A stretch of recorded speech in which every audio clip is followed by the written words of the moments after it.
저는 오늘 바다 한가운데에서 남편의 진짜 얼굴을 보게 되었습니다. 그가 평생 제 곁에 있어준 사람이 아니라 어쩌면 한 번도 제대로 들여다본 적 없는 낯선 남자였다는 사실을 알게 되었기 때문입니다. 그리고 그 진실은 이 크루즈 여행에서 시작되었습니다.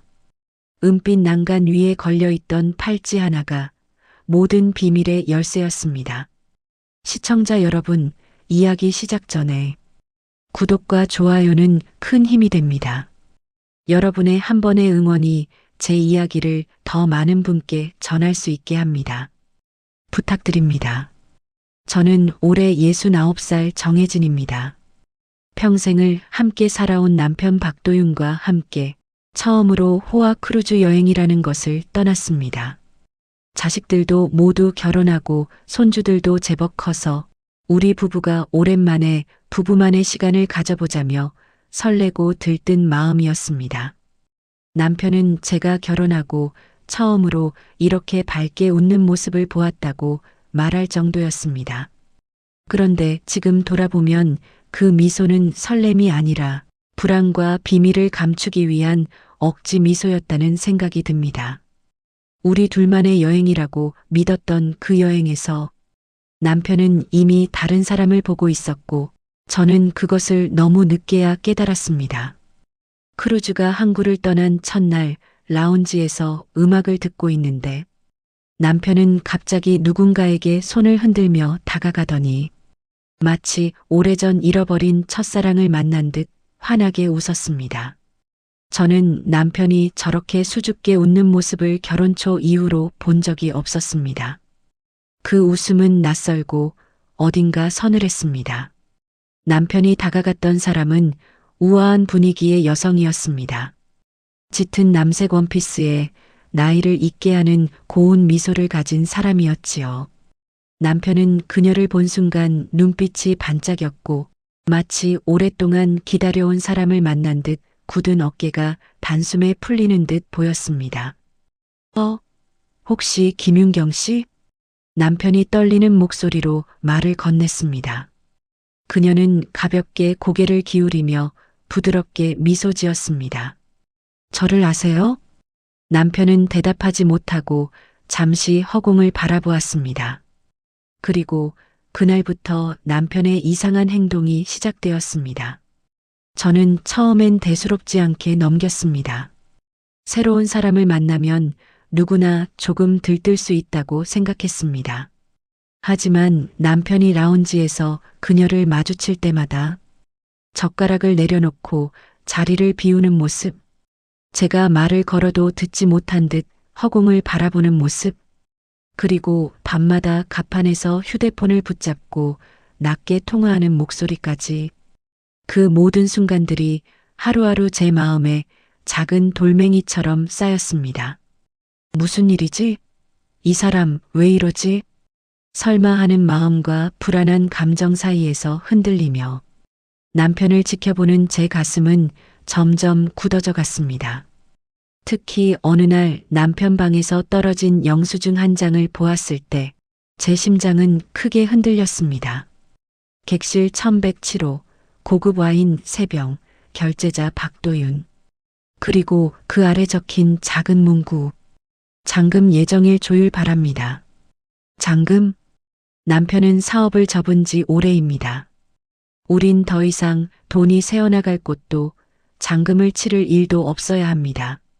그런데 남편은 제가 모르는 곳에서 누군가와 잔금을 약속하고 있었습니다. 그 순간 저는 직감했습니다.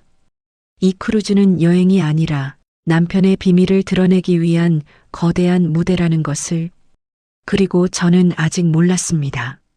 그 비밀의 끝이 우리 인생 전체를 뒤흔들 만큼 끔찍한 진실이라는 것을. 라운지에서의 그 첫 만남 이후 남편은 점점 낯설어졌습니다. 식사 중에도 허공을 바라보며 미묘한 미소를 짓고 제가 말을 걸면 엇나간 대답을 하며 마음이 다른 곳에 있는 듯 했습니다. 그가 잠깐 자리를 비우면 저는 자신도 모르게 시계를 보며 그 여자가 있는 방향을 향해 눈길이 갔습니다. 설마라는 의심이 스스로도 우스워 보이면서도 어딘가 애달픈 예감이 제 가슴을 조여왔습니다. 하지만 이상하게도 남편은 어느 순간 또 예전처럼 제 손을 잡고 갑판을 산책하며 바닷바람이 좋다고 말하기도 했습니다. 그럴 때면 제가 괜한 오해를 하고 있나 싶어 스스로를 다독이며 깊은 숨을 돌렸습니다. 바다는 잔잔했고 남편의 표정도 그 잔잔한 수면처럼 고요했습니다. 그 고요함이 오히려 저를 더 불안하게 했다는 사실을 그때는 깨닫지 못했습니다. 크루즈 여행 사흘째 되던 밤 작은 사건이 있었습니다. 갑판에서 넘어질 뻔한 저를 그 여자가 뒤에서 붙잡아 준 것입니다. 우아한 그녀는 제 어깨를 잡고 부드러운 목소리로 말했습니다. 조심하셔야 해요. 밤바다는 은근히 위험하답니다. 그녀의 눈빛에는 따뜻함과 묘한 거리감이 동시에 깃들어 있었습니다. 마치 오래된 친구인 듯 다정하면서도 어딘가 계산된 시선이 스쳐 지나갔습니다. 그녀의 손길은 따뜻했지만 제 등골은 오히려 싸늘해졌습니다. 그리고 그 순간 남편이 어디선가 나타나 저보다 먼저 그녀에게 다가갔습니다. 윤경 씨, 괜찮아요? 다친 데는 없죠? 남편의 목소리엔 묘한 떨림과 지나친 친절이 묻어 있었습니다. 저는 조용히 웃으며 괜찮아라고 답했지만 내면에서는 작지만 분명한 금이 하나 더 늘어났습니다. 그날 밤 남편은 평소보다 늦게 방으로 들어왔습니다. 셔츠 깃에는 익숙지 않은 향수 냄새가 스며 있었고 손에는 작은 쇼핑백이 들려 있었습니다. 제가 그게 뭐야? 라고 묻자 남편은 얼버무리듯 대답했습니다. 아, 그냥 기념품이야. 넣어줄까 했는데 별건 아니야. 하지만 쇼핑백 안에는 여성용 브로치가 고급 포장지에 곱게 담겨 있었습니다. 남편은 끝까지 그게 우연히 넣어준 사은품이라고 주장했지만 저는 그 말을 믿지 못했습니다. 그날 이후 저는 잠을 설쳤습니다. 바다 위에서 들려오는 파도 소리는 평온해야 할 텐데 제게는 이상하게도 쉴 새 없이 몰아치는 파도처럼 들렸습니다. 생각은 머릿속에서 끝없이 이어졌고 결국 밤새 뒤척이다 남편의 휴대폰을 바라보게 되었습니다. 절대 건드리면 안 된다는 걸 알면서도 두 손이 저도 모르게 기어이 그 화면을 향했습니다. 하지만 비밀번호는 새로 바뀌어 있었고 그 사실 하나만으로도 제 심장은 크게 내려앉았습니다. 다음 날 아침 남편은 아무 일 없는 듯 웃으며 말했습니다. 여보, 오늘 저녁엔 선셋 디너 예약했어. 예쁘게 하고 와. 그 부드러운 목소리는 오히려 제 마음의 파문을 일으켰습니다. 왜 이제 와서 이렇게 다정한 걸까? 숨기고 있는 것이 있으니 더 잘해주는 것은 아닐까? 불현듯 남편이 여행 전날 했던 말이 떠올랐습니다. 이번 여행 우리 인생에서 새로운 시작이 될 거야.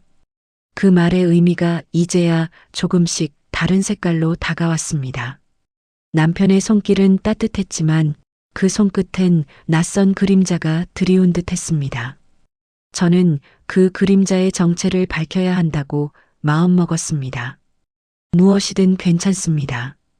아픈 진실이든 뜻밖의 사실이든 단 하나 내가 모르는 이야기가 우리 삶에 숨어 있다면 그것만은 반드시 밝혀내야 했습니다. 그때까지만 해도 저는 몰랐습니다.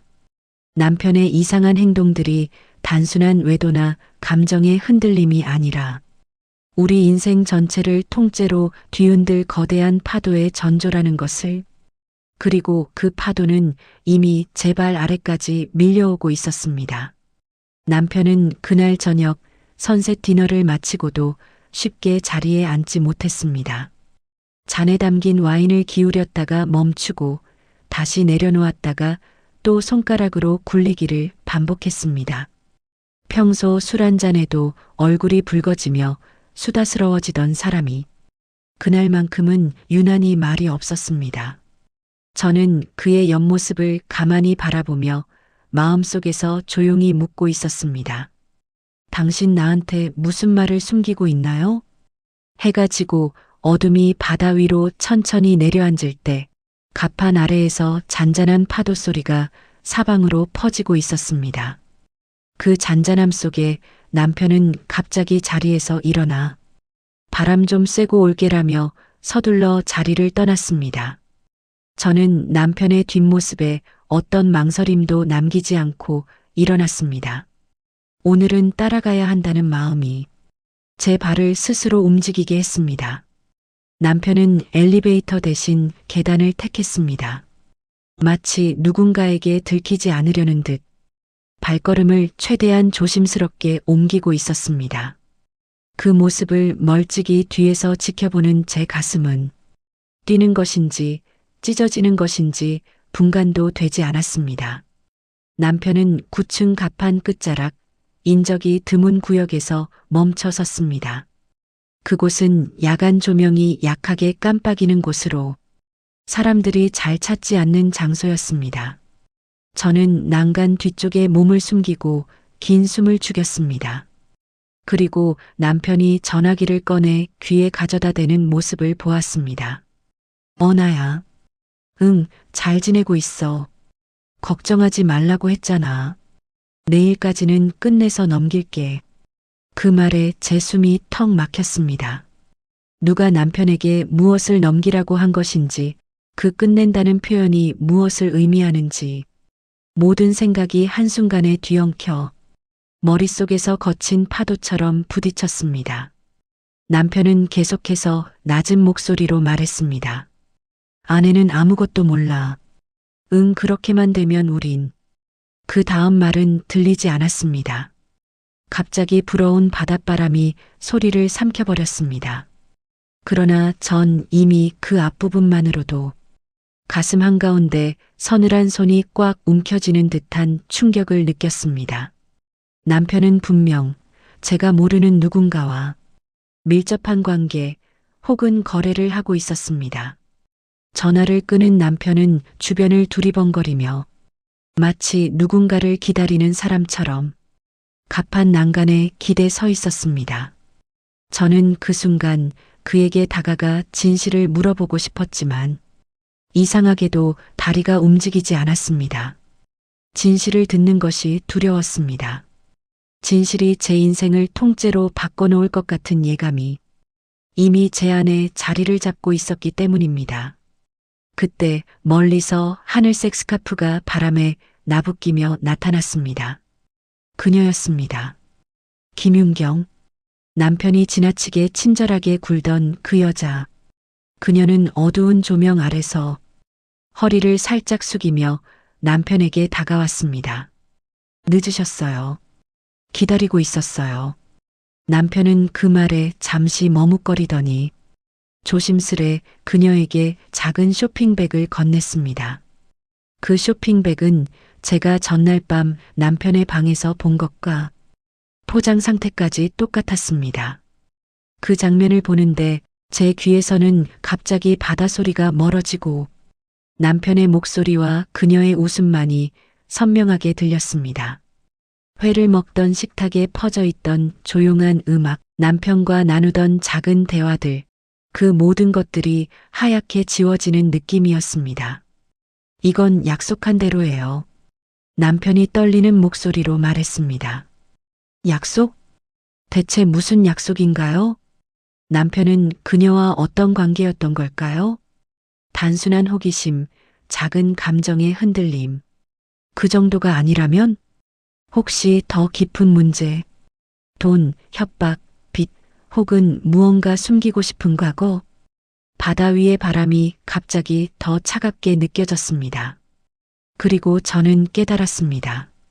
지금 이 순간부터 남편이 어떤 사람인지 밝히는 일은 그저 한 여자를 경계하는 차원이 아니라 저 자신과 우리 가정의 미래를 지키기 위한 절박한 싸움이 될지도 모른다는 것을 남편은 제가 모르는 어둠 속에서 이미 너무 깊게 발을 들여놓은 것처럼 보였습니다. 그리고 저는 그 어둠의 정체를 반드시 밝혀야 했습니다. 비록 그 진실이 제 마음을 산산조각 낸다 하더라도 말입니다. 그날 새벽 저는 거의 잠을 이루지 못했습니다. 눈을 감으면 남편이 건넨 쇼핑백, 그녀가 짓던 은근한 미소, 그리고 둘 사이를 스쳐 지나가던 낮고 짧은 대화를 떠올리게 되었습니다. 바다 위의 어둠은 끝없이 이어졌고 그 어둠 안에서 제 마음 또한 더 깊게 가라앉았습니다. 도대체 무슨 약속을 한 걸까? 저 여자와 남편은 언제부터 알고 지낸 걸까? 생각은 꼬리를 물었고 그 의문에 답을 얻기 전에는 이 크루즈에서 단 한순간도 편히 숨쉬지 못할 것 같았습니다. 아침이 되자 저는 마음을 다잡았습니다. 감정만으로는 아무것도 해결할 수 없다는 걸 깨달았습니다. 남편이 무엇을 숨기고 있든 그 실체를 잡으려면 제가 직접 움직여야 했습니다. 그래서 저는 처음으로 남편을 의심하는 아내가 아니라 진실을 밝혀야 하는 사람으로 행동하기 시작했습니다. 우선 전날 주었던 영수증을 다시 펼쳐보았습니다. 객실 1107호 고급 와인 잔금 예정일. 모든 단어가 저를 찌르는 듯 했습니다. 남편 카드로 결제한 내역은 그녀의 객실 번호와 정확히 일치했습니다. 이건 우연이 아니었습니다. 저는 조심스럽게 1107호 앞까지 걸어갔습니다. 문 손잡이를 잡은 것도 아닌데 손끝이 얼얼할 정도로 떨렸습니다. 혹시라면 문이 열리고 남편이 그 안에서 그녀와 함께 있는 모습이 보일까? 그 상상만으로도 숨이 막혔습니다. 그러나 복도는 조용했고 문은 굳게 닫혀 있었습니다. 저는 더 다가가지는 못하고 그저 객실 번호를 오래 바라보았습니다. 마치 그 번호가 어떤 비밀의 상징처럼 보였습니다. 그날 오후 크루즈 곳곳을 다니며 정보를 모았습니다. 라운지, 바, 카지노, 선데크. 남편이 최근 자주 들렀던 장소들을 하나하나 동선으로 정리했습니다. 남편이 사라진 시간과 그녀가 등장한 시간을 비교해 보니 기묘하게도 몇 번씩 정확히 겹쳐 있었습니다. 그리고 뜻밖의 이야기를 들었습니다. 라운지 직원이 조심스럽게 제게 말을 건넸습니다. 어제 그 여성분이 어떤 남자분과 실랑이를 벌이던데요. 금전적인 얘기 같았고 남자분이 상당히 격앙돼 있었습니다. 저는 심장이 철렁 내려앉았습니다.